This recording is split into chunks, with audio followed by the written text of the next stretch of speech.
कि सिर्फ सिर्फ पेट पालने का साधन नहीं है, तो एक सामाजिक प्रभावशाली सामाजिक अ, आर्थिक बदलाव करने का एक जरिया है। और तथा एक शिक्षा का ऐसा महत्वपूर्ण हथियार है कि और दलित और जो दलित शोषण और अत्याचार से पीड़ित है, वो अपना शिक्षा से मुक्ति पा सकते हैं। और अभी हम देखेंगे तो प्राचीन भारत में अ, शिक्षा का महत्व, जैसे हम देखेंगे यहाँ स्लेवरी जो है, सोशल स्लेवरी, अनटचेबिलिटी है, ये जो समस्याएं है, ये प्राचीन काल में तो नहीं थी, क्योंकि प्राचीन काल में शिक्षा जो थी वो अपना अ, विकास व्यक्ति का विकास करना, यही उद्देश्य उनका शिक्षा का था। और खुद को समझना और लोगों की जरूरतें पूरी करना, वो ही उनका एक महत्वपूर्ण हेतु था। मतलब उस टाइम वो समाज शिक्षा का महत्व था। लेकिन मध्ययुगीन भारत में शिक्षा का महत्व व्यावसायिक और धार्मिक बन गया था। लेकिन जब अंग्रेज अपने भारत में आ गए, तब उन्होंने शिक्षा देने का प्रावधान किया, सभी को शिक्षा देने का प्रावधान किया, क्योंकि उनको जरूरत थी कि अपने नीति के मतलब उनका शिक्षा आम उनके प्रशासन के लिए महत्वपूर्ण था, इसलिए वो सबको शिक्षा देने के लिए दे रहे थे। इसके बावजूद अंग्रेजी की शिक्षा के नीति के कारण इस देश में अंग्रेजी भाषा का बहुत सारा प्रसार हो गया, और उससे अंग्रेजी भाषा का महत्व बढ़ गया, और उससे महात्मा फुले, शाहू महाराज, डॉक्टर बाबा साहेब अम्बेडकर जैसे महा अ, महापुरुष पैदा हो गए। और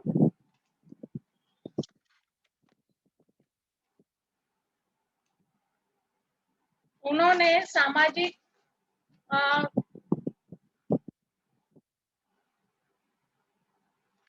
सामाजिक मतलब मूवमेंट, मतलब सामाजिक आंदोलन चालू किया, जो समाज में जो अनीति थी, वो अनीति के खिलाफ उन्होंने मूवमेंट चालू की। और इसी तरह से शिक्षा का उद्देश्य हम देखे जाए तो कैसा होना चाहिए, तो हमको समता होनी चाहिए, स्वतंत्रता होना चाहिए, बंधुता और न्याय के आधार पर समाज का निर्माण होना बहुत जरूरी है। और तथा न्याय मतलब न्याय को शासन प्रशासन में अंतर्भूत करके समाज का उत्थान करना भी बहुत जरूरी है। इसलिए बाबा साहब ने अपने संविधान में सबसे पहले ही उन्होंने justice, liberty, equality and fraternity का उल्लेख किया हुआ है। अभी एजुकेशन का जो हम देखेंगे तो शैक्षणिक ध्येय, एजुकेशन जो है वो अपना ध्येय जो है वो पूरा करने का एक मार्ग है। बाबा साहब ने साइंस और टेक्नोलॉजी पर ज्यादा महत्व दिया था, और पढ़ना सुनना इतना सत्य बताना, इसके लिए उन्होंने भारतीय समाज में समाज सेवा संघ की स्थापना की थी। पिछड़े वर्गों के लिए, सेल्फ रिस्पेक्ट एंड डिग्निटी के लिए ये संस्था बहुत इम्पोर्टेंट थी।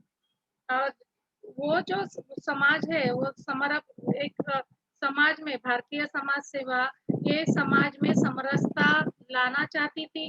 और संविधान मतलब शिक्षा में भारतीय संविधान आर्टिकल 45 के अनुसार 14 सालों के बच्चों के लिए मुफ्त और सख्ती का शिक्षा का प्रावधान किया हुआ है। बाबा साहब ने कहा था कि शिक्षा पुरुष और महिलाओं के लिए उनके सामाजिक और तथा आर्थिक स्टेटस के लिए बहुत महत्वपूर्ण है। इसलिए महिलाओं को भी उतना ही शिक्षा का अधिकार होना चाहिए जितना पुरुष लेते थे। और कम से कम लोग मतलब कम से कम पढ़ाई शिक्षा सख्ती की होनी चाहिए, इसलिए 7 स्टैंडर्ड तक शिक्षा का कंपलसरी एजुकेशन अभी भी प्रावधान किया हुआ है, तो अभी भी चल रहा है। समाज में कितने लोग एडवांस स्टडी करिए मतलब एजुकेशन प्राप्त किए, उस पर वो समाज की प्रगति निर्भर रहती है। इसलिए बाबा साहब ने पीपल्स एजुकेशन सोसाइटी की 1945 में स्थापना की। जून 1946 में उन्होंने कॉलेज भी उधर वहां पे चालू किया था। बाद में उन्होंने पिछड़े लोगों के लिए उच्च शिक्षा प्राप्त होने के लिए उन्होंने high schools, night high schools, hostels, colleges and other institutes भी उन्होंने चालू किए थे। बाबा साहब, आपको मालूम है कि बाबा साहब एक खुद प्रोफेसर थे, एक कॉलेज में प्रोफेसर थे, बाद में वो प्रिंसिपल भी बने थे। इसलिए उनका दृष्टिकोण ऐसा था कि यूनिवर्सिटी और कॉलेजेस अलग नहीं होना चाहिए। ऐसा बाबा साहब क्यों कहते थे? तो बाबा साहब इसलिए कहते थे कि कॉलेज अगर अलग हो जाएंगे तो कॉलेज ये प्राइवेट लोगों के हैं, बड़े लोगों के कॉलेजेस है, तो वो मनुवाद ज्यादा वहाँ पढ़ा सकते हैं। और कॉलेज अगर यूनिवर्सिटी से संलग्न रहेगा, यूनिवर्सिटी से कनेक्टेड रहेगा, तो कम से कम वहाँ पे गवर्नमेंट का अ, प्र, प्रेशर रहेगा और उससे वो कम से कम मनुवाद फैला सकेंगे। इसलिए उनका वो विचार था कि कॉलेज और यूनिवर्सिटी अलग नहीं होना चाहिए, क्योंकि कॉलेज में कल्चरल स्टडी पढ़ाते हैं, कोई क्रिएटिविटी वहाँ पे नहीं होती है, खाली बच्चे अनुकरण करते हैं और वही लिखकर किताबें पढ़कर वही पेपर में लिखते हैं और वहीं से अपनी डिग्रियां लेते हैं। जैसे हम अब देखेंगे तो कल परसों एक बात हो गई थी कि एमपीएससी का स्टूडेंट जो है उसने अपने खुदकुशी कर ली। ये क्यों हो गया? इतना बड़ा पढ़ा हुआ है एमपीएससी का, जो एमपीएससी जो महाराष्ट्र पब्लिक सर्विसेज की परीक्षा पास होकर अच्छे नंबर से पास होकर उसने लिया, लेकिन वो आगे कुछ नहीं कर सकता है क्योंकि उसने खाली पुस्तकें पढ़ी होगी, बुक्स पढ़े होंगे और वो ही करता है, क्योंकि क्रिएटिविटी उसमें नहीं थी। तो ये भी एक अपना बहुजन समाज के लिए बहुत दुखदायक बात हुई है। और जो बच्चे खाली पुस्तकों पर निर्भर रहते हैं तो उनको कोई काम नहीं आता है, तो ऐसे वो बेकार उनकी स्टडी हो जाती है। जो शिक्षा अगर देखे जाए तो एक सामाजिक प्रक्रिया है। कई प्रकार के समाज अपने समाज में है। जो एक समाज है हम देखेंगे तो एक समाज में लोग अपने अपने में बात करते हैं, अपने विचार आदान प्रदान करते हैं और अपना समाज की प्रगति करते हैं। लेकिन एक ऐसा अनचाहा समाज है सॉरी जो समाज में मुक्त संचार और अनुभवों की लेन देन में बाधा स्थापित करता है।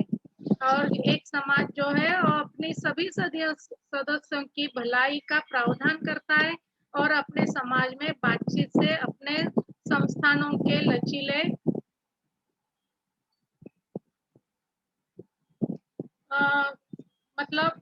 सुरक्षित करता है। इसलिए बाबा साहब कहते हैं कि सभी लोगों को एक प्रकार की शिक्षा होनी चाहिए।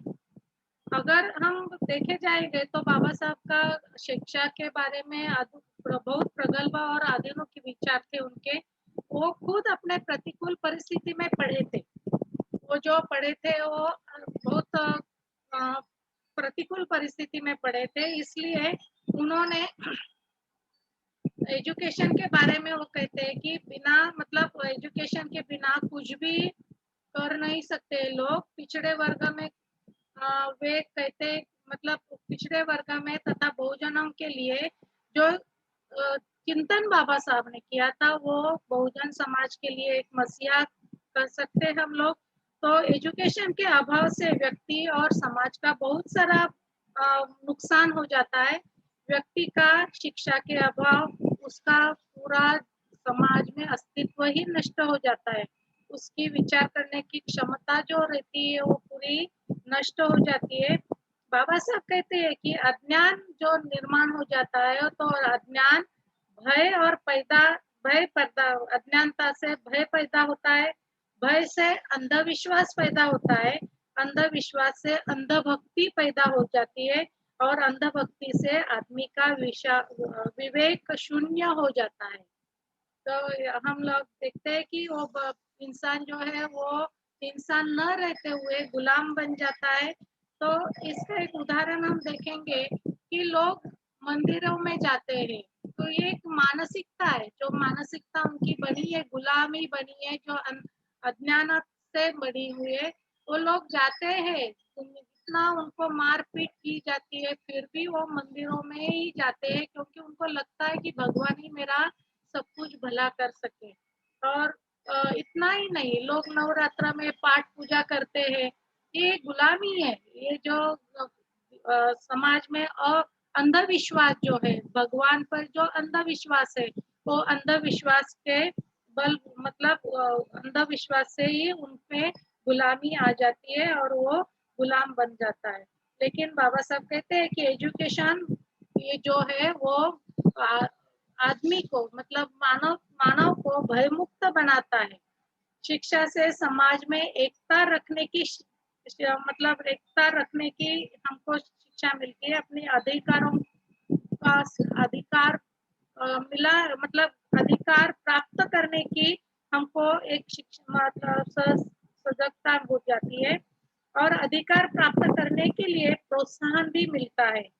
उनका विश्वास था कि एजुकेशन एक मूवमेंट है, अगर अच्छा एजुकेशन हमको मिल जाएगा तो ये मूवमेंट अच्छी बनेगी, अगर अच्छा एजुकेशन नहीं मिलेगा तो एजुकेशन बेकार मतलब वो मूवमेंट बेकार हो जाएगी। तो मनुवादी विचार के धारा के अनुसार बहुजनों को गुलाम बनाने के लिए फर्स्ट मनुवादियों ने हमारा शिक्षा का अधिकार छीन लिया, और शिक्षा का अधिकार छीनने के बाद इतना ही उन्होंने नहीं किया, तो महिलाओं को भी शिक्षा से दूर रखा गया, उनको शिक्षा देने से भी की नहीं मतलब उन्होंने दिया नहीं। तो आज हम देखेंगे तो आज शिक्षा का अधिकार है, लेकिन हमको योग्य शिक्षा नहीं मिल रही है, सोच विचार करने की शिक्षा नहीं मिलती है, अंधानुकरण करने की शिक्षा हम अच्छी तरह से पाल लेते हैं। तो आज ये मनुवादों का एक षड्यंत्र है शिक्षा के बारे में, और यह बात हम बहुजनों को समझना बहुत जरूरी है। और दूसरा जो है, उन्होंने द्रव्य संचय करने का भी अधिकार छीन लिया, इसलिए अगर हमको द्रव्य नहीं है तो हमारा उसी मतलब ये जो बहुजन समाज की जो पतन हो गया, वो द्रव्य संचय नहीं होने के कारण ही ज्यादा हो गया। और तीसरा जो है, हम हमारा सुरक्षा करने का, स्व अधिकार करने का अधिकार भी छीन लिया, हमारे हथियार रखने का भी अ, अधिकार छीन लिया हमसे। तो इसका ये क्या हुआ, नतीजा क्या हुआ, तो हम देखेंगे तो सहारनपुर में जो दंगल हो गई थी, जो बड़ा सा भेदभाव जाति के कारण हुआ था, तो उस टाइम लोग जो जिनके पास हथियार थे, उन्होंने बहुजन समाज के लोगों पर कितना सारे जुलूम किए थे हथियारों के साथ, लेकिन हमारे पास हथियार नहीं होने के कारण हम अन्याय अत्याचार मतलब सहन करने वहां पे झूलते रहे उससे। और इसी तरह से हम देखे जाएंगे तो ये पूरा एजुकेशन न होने के कारण, एजुकेशन हाई एजुकेशन में होने के कारण हमारा पिछड़ापन और भी बढ़ जाता है। इसलिए बाबा साहब का जो एजुकेशन के बारे में जो हम कहते हैं, तो ये ज्यादा शिक्षा नहीं होने के कारण वो हमारा पूरा मतलब पिछड़ापन और भी बढ़ते जा रहा है। मनुस्मृति में कहा है कि शक्ति न पीहि शूद्रे न कार्यो धन संचय शूद्रापि धनमासाय ब्राह्मणे नैव ब्राह्मणा नैव बाधते। इसका मतलब ऐसा है कि शूद्रों को धन और ज्ञान से वंचित करो, यदि वह धन और ज्ञान प्राप्त करेगा तो ब्राह्मणों के लिए उपद्रवी रहेगा। हम अगर पढ़े लिखेंगे, हम करेंगे तो इनकी जो नीतियाँ है वो अमानवीय नीतियाँ है, वो नीतियाँ हम पहचान सकेंगे और करें और उससे हम क्या करेंगे, उसको हम अ, उससे हम लड़ेंगे। तो ऐसे तरह से बाबा साहब ने कहा कि एजुकेशन, जो एजुकेशन है वो एजुकेशन हमको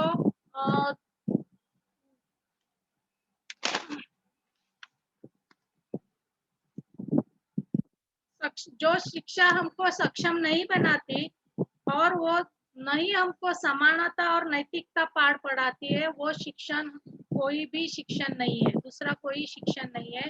तो इसी तरह से हमको खाली नैतिकता, आज के शिक्षा में हमको कोई नैतिकता तो नहीं पढ़ाते हैं, तो ऐसे शिक्षा हमें कोई मतलब, शिक्षा का कोई मतलब नहीं है। और जो शिक्षा हमें अच्छा शिक्षा देगी तो वो पढ़ सकती है। बाबा साहब महिलाओं की शिक्षा के बारे में कहते हैं कि unity is the meaningless without the companionment of women. Education is fruitless without educated women, and education is incomplete without the strength of women. That means what? तो नारी जो है अच्छी शिक्षा प्राप्त करेगी तो अच्छा समाज निर्माण हो सकता है, एकता निर्माण हो सकती है। अगर उसको शिक्षा नहीं मिलेगी तो उसके सिद्धि के बिना एकता निरर्थक है। और शिक्षा, शिक्षित महिलाओं के बिना, अगर शिक्षा नहीं है, उच्च शिक्षा महिलाओं को नहीं मिलेगी तो वो शिक्षा भी बेकार है।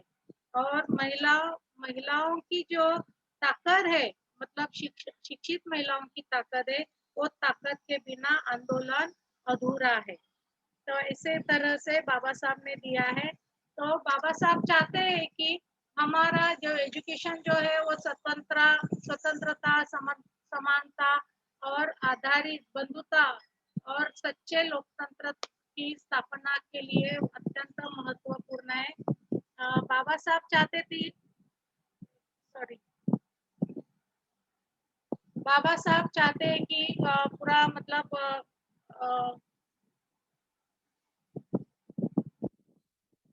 मतलब अपना पूरा एजुकेशन जो है, मतलब रहता है, समाज जो है वो स्वतंत्र, समता और बंधुत्व के वर्गीकृत असमानता और दास्ता पर आधारित है। तो इसलिए वो समाज अपना समता पर होना चाहिए। और ये केवल दलितों के लिए नहीं, तो पूरे भारतीय समाज के लिए होना चाहिए। और इसीलिए बाबा साहब ने कानून प्रस्थापित किए और उसी को हम संविधान कहते हैं। और संविधान से आज भारत देश पूरा चल रहा है। और अंततः दलितों के सहयोग से मतलब आत्मसम्मान, गरिमा और सशक्त के लिए एजुकेशन चाहिए, चाहे वो सामाजिक, शैक्षणिक और आर्थिक, राजनीतिक भी क्यों न हो। तो इसीलिए हम देखेंगे तो आज अभी ये प्रावधान में एनईपी का मैं बात कर रही हूँ। तो एनईपी के लिए मैं, एनईपी मतलब national education policy, the result of exploration and मनोवाद, अवर रोल। तो अभी हम देखेंगे तो नेशनल एजुकेशन पॉलिसी जो है वो गवर्नमेंट ऑफ इंडिया स्थापित करती है। और ये जो है वो ग्रामीण और शहरों के लोगों के लिए शिक्षा का प्रावधान करती है। ये प्राइमरी से लेकर कॉलेज तक देती है। तो आज मैं एक कहना चाहती हूँ आपको कि आज का जो एजुकेशन जो है वो एजुकेशन हम देखेंगे तो आज फर्स्ट स्टैंडर्ड से 8th स्टैंडर्ड के बच्चों को फेल नहीं करना है। ये एजुकेशन का प्रावधान गवर्नमेंट ने मतलब एनईपी ने किया हुआ है। तो ये कितना सही है आप बताइए। जो फर्स्ट स्टैंडर्ड में जो बच्चे सोच विचार करने लगते हैं, ऐसे सोच विचार करने के बच्चों के लिए एग्जाम बंद कर दिए। तो ये बच्चे बिना अभी बहुजन समाज का लोग जो है वो एग्जाम नहीं है तो खुश हो जाते हैं, जाने तो हमारा बच्चा कैसे भी पास हो जाएगा, वो उनका कहना है। और इसलिए आज हम बहुजन समाज के पेरेंट्स से हम देखते हैं तो वो बच्चों के एग्जाम के मतलब शिक्षा के तरफ बहुत कम ध्यान देने लगे हैं। और जो मोबाइल वगैरह इधर जो मिलता है तो वो मीडिया से बच्चे पूरेपूर वहाँ पे मतलब जा रहे हैं, उधर आकर्षित हो रहे हैं। तो ये बच्चे अगर पास एग्जाम नहीं है तो बच्चे कुछ भी कर नहीं सकते, उनका विवेक एकदम शून्य हो गया है, उनका विचार करने की, सोच विचार करने की क्षमता पूरी कम होते जा रही है। 2009 से, दैट मीन्स 2009 से ये पॉलिसी जो उन्होंने की हुई है, तो ये कितनी हमारी पीढ़ियां बर्बाद होने लगी है, जो बहुजन समाज की है। बहुजन समाज के लोग कहते हैं कि हमारा बच्चा पास हो गया तो वो बहुत खुशी मनाते हैं। कैसा पास होता है वो पता नहीं है, उसको कितना आता है, उसके कितने कंसेप्ट क्लियर हो जाते हैं वो उनको पता नहीं है। और मैं अभी एक टीचर हूँ तो मुझे ऐसा लगता है कि वो बच्चा कुछ भी नहीं करता है तो उसको पास कर देना है, 8th स्टैंडर्ड तक उसको पास करना है। कोई बच्चा जब 9th और 10th स्टैंडर्ड में आता है तो उसका कोई भी मतलब कोई भी कंसेप्ट क्लियर नहीं होने के कारण वो बच्चा कुछ भी आता नहीं, उसको 9th स्टैंडर्ड का कोई भी कुछ भी आता नहीं है, तो वो फिर फ्रस्ट्रेशन में चला जाता है। फिर तो आप देखते हैं कि 9th स्टैंडर्ड के बच्चे भी खुदकुशी करते हैं, कोई गलत काम करने लगते हैं। तो ऐसे जो जाता है तो ऐसी पढ़ाई में अनास्था होने के कारण वो गलत कामों में व्यस्त हो जाते हैं। विचार करना का लेवल जो 0 बनने के कारण वो उनको कोई भी क्रिएटिविटी नहीं रहती है। एजुकेशन सोच विचार करने की क्षमता है, लेकिन योग्य शिक्षा के अभाव से बहुजन समाज की समस्या बढ़ रही है। इसलिए मनुवादी मतलब वो योग्य शिक्षा के अभाव जो अभाव निर्माण हुआ है तो ये समस्या बढ़ रही है। इसी तरह से ये मनुवादी लोगों का मतलब गवर्नमेंट में तो सभी मनुवादी लोग ही है, तो उन्होंने शिक्षा पॉलिसी मतलब धीरे धीरे शिक्षा का अधिकार बहुजनों से छीन रहा है। ऐसे बच्चों जब इतिहास मतलब ऐसे बच्चों को अपना इतिहास पढ़ाना बहुत जरूरी है। और इसी तरह से मनुवादी शिक्षा पॉलिसी बहुजनों को गुलाम बनाने जा रही है। तो ये बहुजनों को ये पॉलिसी का एजेंडा समझकर इसका विरोध करना चाहिए। तीसरा हमने अभी लिया है education of Ashoka, focused on thinking skill, cause of welfare state. अभी महान अशोक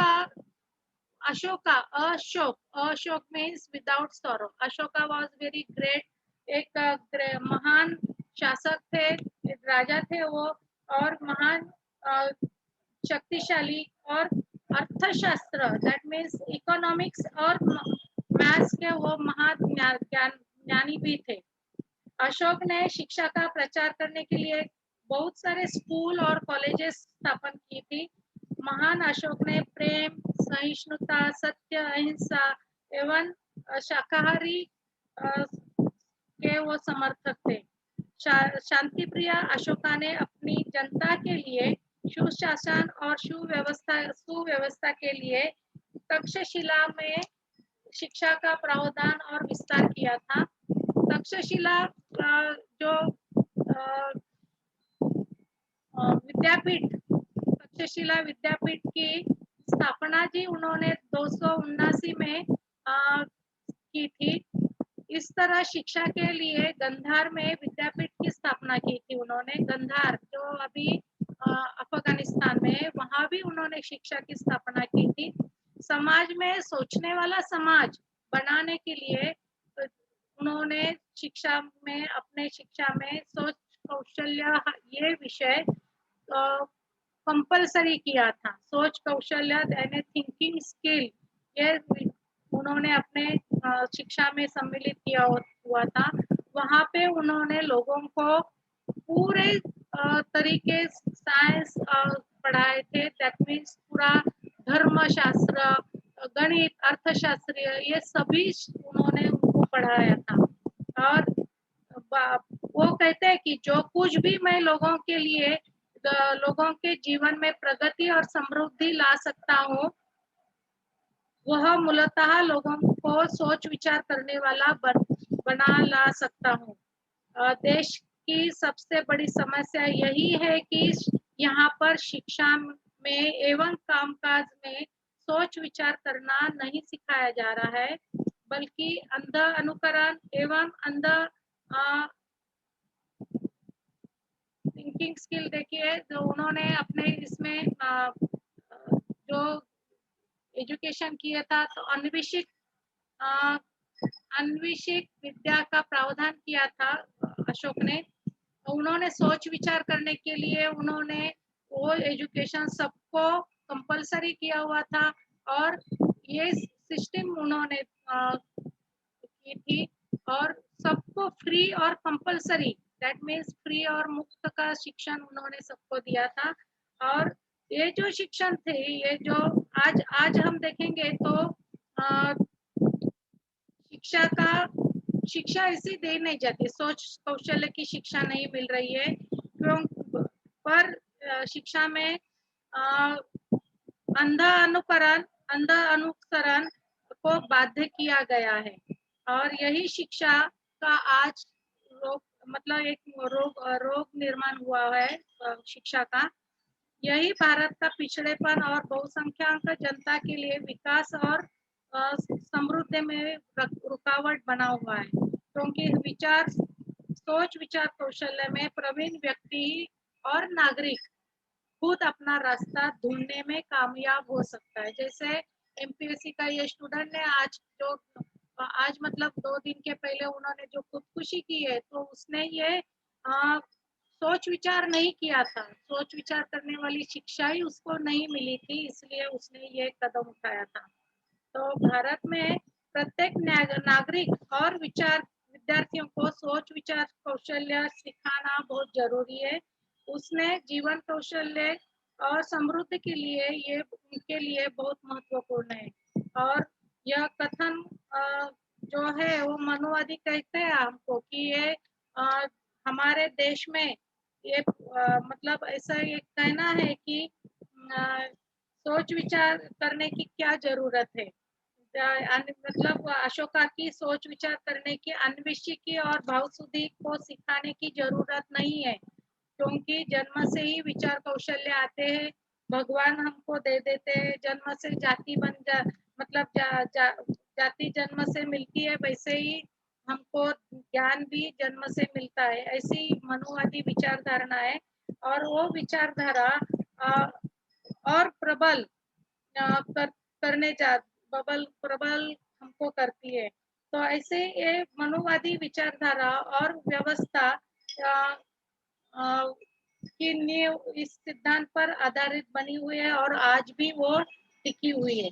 भारत में तत्कालीन सोच विचार करने वाला बहुजन समाज को न सोचने वाला समाज बनाना ताकि शुद्रादि शुद्र बना रहे और मनुवादियों की सेवा और गुलामी करते रहे, ऐसा प्रावधान आज भी शिक्षा में किया हुआ है।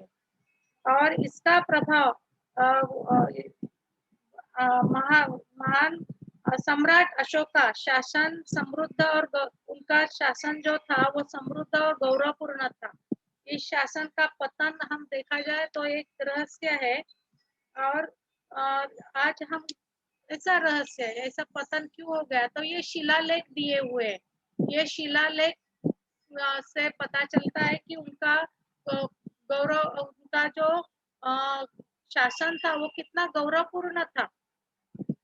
तो उन्होंने ऐसे भी तरह से ये देखिए आप यहाँ पे देख सकते हैं ये तक्षशिला यूनिवर्सिटी है और ये सबसे यूनिवर्सिटी की वर्ल्ड की फर्स्ट यूनिवर्सिटी थी। तो इसी तरह से वहाँ पे आर्ट और सब सेक्युलर सब्जेक्ट वगैरह सिखाए जाते थे और यहाँ पे दूर दूर से फ्री एजुकेशन था, कंपलसरी था, इसलिए यहाँ पे दूर दूर से लोग पढ़ने आते थे इस यूनिवर्सिटी में। तक्षशिला यूनिवर्सिटी आज पाकिस्तान में स्थित है और ऐसे इसमें चाइना बेबीलोन सीरिया वहां से बच्चे पढ़ने आते थे और वो अपना स्नातक डिग्री प्राप्त करके जा, जाते थे और समाज में एकता और बंधुता का शिक्षण वहाँ मिलता था, इसलिए वो अच्छी तरह से अपना जीवन बिता रहे थे। तो सीखना और सिखाना सम्राट अशोक की शिक्षण व्यवस्था का एक नीतिमत्ता का आधारभूत सिद्धांत रहा। उन्होंने समाज की समृद्धि और सही हालातों की जानकारी के साथ विचार करने का वैज्ञानिक दृष्टिकोण भी दिया था। यही प्रज्ञा का मार्ग था और बुद्ध का मार्ग भी था। सम्राट अशोक ने लोक कल्याणार्थ देखे जाए तो मनुष्य और पशुओं के लिए हॉस्पिटल्स बनवाए थे, और आपको ये पता है कि उन्होंने समाज के लिए बहुत सारी सुविधाएं दी थी। और अशोक कहते थे कि जब भी मैं कहीं भी हूँ, कैसे भी हूँ, सोता हुआ भी रहूं, तो मुझे लोगों की जानकारी के लिए मुझे कभी भी उठा सकते हैं, कभी भी मुझे बता सकते हैं। तो ऐसे शासन ये सम्राट अशोक का था। और आज हम देखा जाए तो आधुनिक युग में सोच विचार करने की प्रक्रिया को समाज की क्रांति के राष्ट्रपिता महात्मा ज्योतिराव फुले, गुरु घासीदास जी, गुरु नारायण जी, संत तुकाराम ने प्रेरणा दी और बहुजन समाज को नकारी गई शिक्षा का व्यवस्था की शुरुआत की। तो उसमें हम पहला देखेंगे गुरु घासीदास जी जो सतनामी समाज के प्रवर्तक थे। उन्होंने अपने समय की सामाजिक आर्थिक विषमता, शोषण तथा जातिवाद को समाप्त करके मानव में एक समान का संदेश दिया।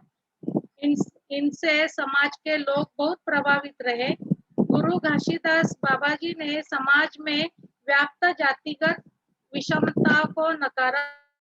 उन्होंने ब्राह्मणों के प्रभुत्व को और कई वर्णों में बांटने वाली जाति व्यवस्था का विरोध किया। उनका मानना था कि समाज में प्रत्येक व्यक्ति सामाजिक रूप से समान हैसियत रखता है। पशुओं से प्रेम करने की सीख दी उन्होंने 7 शिक्षाएं दी, जैसे सतनाम पर विश्वास रखना, जीव हत्या नहीं करना, मांसाहार नहीं करना, चोरी जुआ से दूरी रखना, नशा से सेवन नहीं करना, जाति पाति के प्रपंच में नहीं पड़ना, व्यभिचार नहीं करना, सत्य एवं अहिंसा, धैर्य, लगन, करुणा, कर्म, सरलता, व्यवहार, उन पर उनका विश्वास था और लोगों को वैसे ही वो शिक्षा दे रहे थे। बाद में हम देखेंगे गुरु नारायण। गुरु नारायण जी है, ये साउथ के एक बड़े समाज सेवक थे। तो इन्होंने ये जो झज्जर जाति से थे, वो जो अछूत जाति वहां मानी जाती है, उन्होंने ब्राह्मणों के और पुरोहितों के जमकर विरोध किया था। तो वो कहते हैं कि उन्होंने एक कहा है, यह एक है आदर्श निवास, रहते हैं जहां मनुष्य बंधुवत, मुक्त हो धार्मिक द्वेष भाव, जातिगत संकीर्णताओं से। इसका मतलब उन्होंने कहा कि एक अच्छा ऐसा समाज होना चाहिए जहां सब लोग जाति मतलब बंधुवत के जैसे भाईचारे से रह सकते हैं, अच्छा रह सकते हैं। और वो जो समाज है, वो समाज धार्मिक द्वेष भाव से और जातिगत जो संकीर्णता मतलब जो तितर बितर अवस्था जो समाज की हो गई है, ऐसे ऐसे परिस्थिति से मुक्त होकर वो समाज रहना चाहिए। तो आज से 100 साल पहले अधिक नारायण गुरु ने धर्म और जाति की संकीर्णता से मुक्त एक मतलब चाहत प्रकट की थी, एक निवास की चाहत प्रकट की थी। वे उसके लिए आजीवन कार्य भी करते रहे। उन्होंने ऐसे देवी देवताओं के उसके लिए मतलब पूजा के लिए विरोध करके लोगों को निरुत्साहित किया। मतलब लोगों को वहां से उनको बताया कि ये देव देवता से कुछ नहीं मिलेगा, आप अपने काम से मतलब अपनी उन्नति कर सकते हैं। उन्होंने कहा कि सभी मनुष्य के लिए एक ही जाति, एक ही धर्म और एक ही ईश्वर होना चाहिए। वे मूर्ति पूजा के विरोधी थे। वे सामाजिक भेदभाव के खिलाफ थे। केरल में उन्होंने सामाजिक विषमता के सहित अन्य बुराइयों को समाप्त कर समाज को एकीकृत करने का काम किया। उन्होंने सामाजिक समता और आध्यात्मिक ज्ञानोदय के सुधार आंदोलन किया। उन्होंने 1888 में ब्राह्मण धर्म के नियमों की अवहेलना की। जाति, घृणा, ईर्ष्या, अविश्वास आदि के आधार पर मजबूत हो चली दीवार को तोड़ दिया और आपस में भाईचारा का बीज बोकर लोग साथ में रहे, इसके लिए आंदोलन किया। अंतर्गत सामाजिक एकता के लिए उन्होंने 19 2 और 3 दैट मीन्स 1902 और 3 में धर्म परिपालन योजना की स्थापना की। उन्होंने ये योजना अंतर्गत पब्लिक स्कूलों में प्रवेश का अधिकार मांगा। जब लोगों को पिछड़े लोगों को मतलब बहुजन लोगों को शिक्षा का अधिकार नहीं था, तो इसलिए उन्होंने अधिकारों की मांग वहाँ पे की। सरकारी नौकरियों में भी उनको भर्ती कराया जाए, इसके लिए उन्होंने आंदोलन किया। सड़कों का निर्माण और मंदिरों में सबके लिए प्रवेश के लिए भी उन्होंने मांग की। पिछड़े जाति के लोगों की तरफ से राजनीति में प्रतिनिधित्व यानी रिप्रेजेंटेटिव अपना होना चाहिए, इसके लिए भी उन्होंने मांग की थी। इसी तरह से उन्हें समाज सुधारने का काम किया। इसी तरह से महाराष्ट्र में संत तुकाराम महाराज भी थे और उन्होंने भी जाति द्वेष का विरोध किया था। तुकाराम ने मराठी में उपदेश दिए थे और वो उपदेश को अभंग कहा जाता है। तो संत तुकाराम महाराज उस वक्त समाज में चल रही जाति व्यवस्था, अंध व्यवस्था के खिलाफ उन्होंने अपनी गाथाओं के द्वारा समाज को जगाने का काम किया। इसके साथ मैं यहीं पे अपना बात पूरा करती हूँ। महानायक कांशीराम स्कूल ऑफ थिंकिंग से उन्होंने जो महिलाओं के लिए जो ट्रेनिंग कैंप चलाया था, उसमें मैं उनका थैंकफुल कहना चाहती हूँ। इसके साथ मैं कहती हूँ कि महान अशोक का राज आएगा, हम सबको भयमुक्त बनाएगा। इसी के साथ मैं अपना भाषण बंद करती हूँ। वाणी को विराम देती हूँ।